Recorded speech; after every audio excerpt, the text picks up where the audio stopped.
This is the most tragic case of catfishing I've ever heard. It resulted in a 20-year-old woman taking her own life.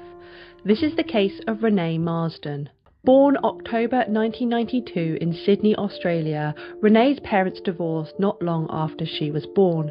Her mother, Teresa, remarried a man called Mark Marsden. Mark became Renee's stepfather and she got on really well with him and ended up taking his last name. Their family grew and Teresa and Mark had 2 more children. Renee and her mother Teresa got on incredibly well and Renee would tell her mother everything.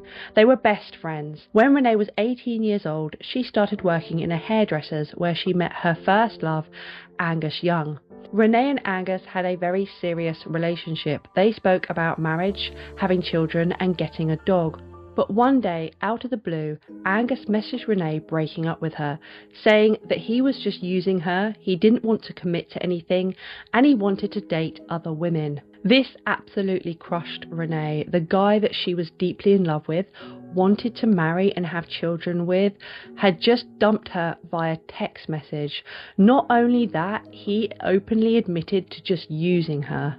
Renee was no longer the confident, outgoing, funny teen that everybody knew. She became quiet, reserved, and unsure of herself. Renee reconnected with a good friend from school, Camila Zayden. They had been friends for 2 or 3 years now. They drifted apart slightly after they graduated as they kind of went their separate ways, but they were still in contact occasionally. When Camila heard about the breakup, she rushed to her best friend's side.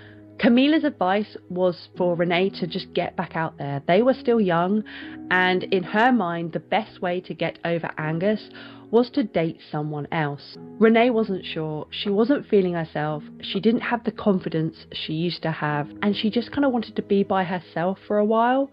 But Camila was adamant, to the point where she even picked out a particular guy for Renee to date. Her ex-boyfriend, Braden Spiteri. This was odd. Why would you pick your ex-boyfriend for your best friend to date? But Renee just kind of went with it and began chatting with him online. They immediately got on. They liked the same things. They had the same goals in life. And soon Renee was falling head over heels in love with Braden. He brought happiness into her life. She began to become the more confident, bubbly girl she was before. However, she had her suspicions. She had never seen Braden face to face, and he always kind of avoided any meetups, to the point where Camila admitted that he was actually in prison for a driving offence. Camila was adamant though that Braden was a great guy. It was a